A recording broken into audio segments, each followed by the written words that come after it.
भारत का रिकॉर्ड टूट गया है पागलों का।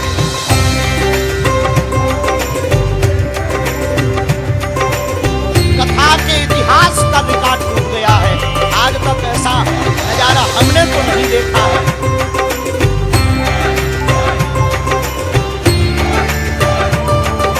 हनुमान जी महाराज की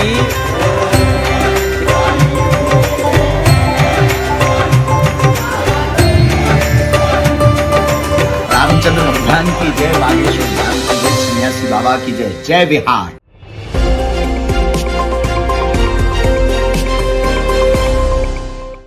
बाबा बागेश्वर के दरबार में श्रद्धालुओं की हालत खस्ता हुई। बाबा बागेश्वर का पटना में दिव्य दरबार भी लगा, भव्य स्वागत भी हुआ और श्रद्धालुओं की भारी भीड़ भी उमड़ी। लेकिन बागेश्वर धाम वाले धीरेन्द्र शास्त्री का पाठ आज यानी सोमवार 15 मई के लिए स्थगित हो गया है। आखिर क्यों और क्या कार्यक्रम फिर से होगा भी या नहीं, ये सब हम आपको बताएंगे। लेकिन उससे पहले अगर आप हमारे चैनल पर नए हैं तो प्लीज इसे सब्सक्राइब कर दीजिए और बेल आइकन को भी प्रेस कर दीजिए ताकि हर अपडेट का नोटिफिकेशन सबसे पहले आप तक पहुंच जाए। नमस्कार, आप देख रहे हैं इंडी टाइम्स और मैं हूं आपके साथ स्वाति तिवारी।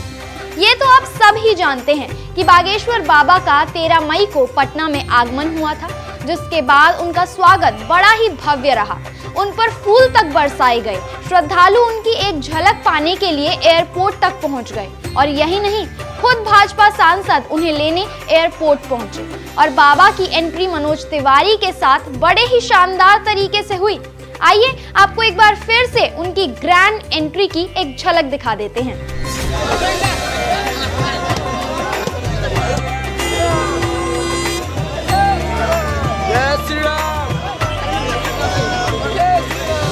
इसके बाद 13 मई यानी शनिवार की शाम नौबतपुर के भव्य पंडाल में बाबा ने हनुमंत कथा कही और मनोज तिवारी ने भी जमकर भक्ति में सुर लगाए। देखिए ये वीडियो। बड़ी कृपा से आइल बाई मौसम यह बिहार में,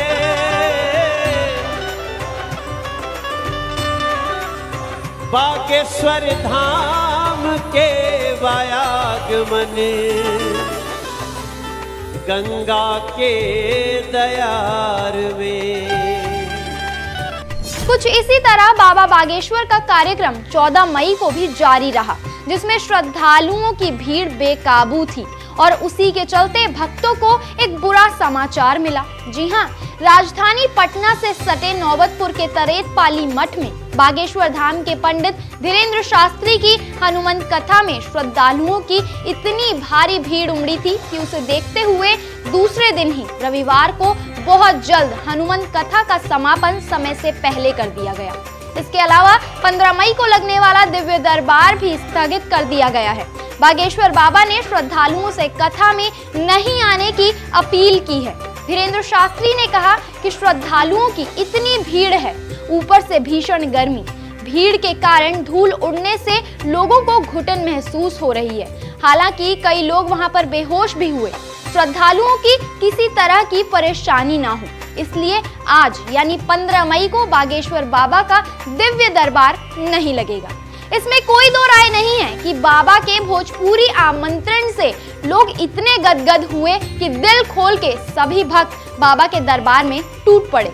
राम सरकार, हम बिहार आ रहे हैं मई में।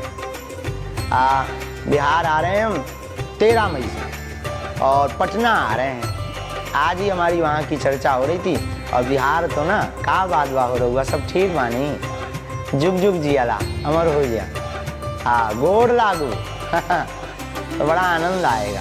हम बिहार आ रहे हैं। इसके बाद 14 तारीख को लगे हुए दरबार में बागेश्वर बाबा ने कहा कि भीषण गर्मी में करीब 5 लाख से अधिक की संख्या में श्रद्धालु हनुमंत कथा सुनने यहाँ पहुँचे हैं। बाबा का कहना था कि वो कथा किसी काम की नहीं है जिससे किसी को हानि हो जाए, श्रद्धालुओं को किसी तरह की दिक्कत ना हो, इसलिए दिव्य दरबार को विराम रखना होगा।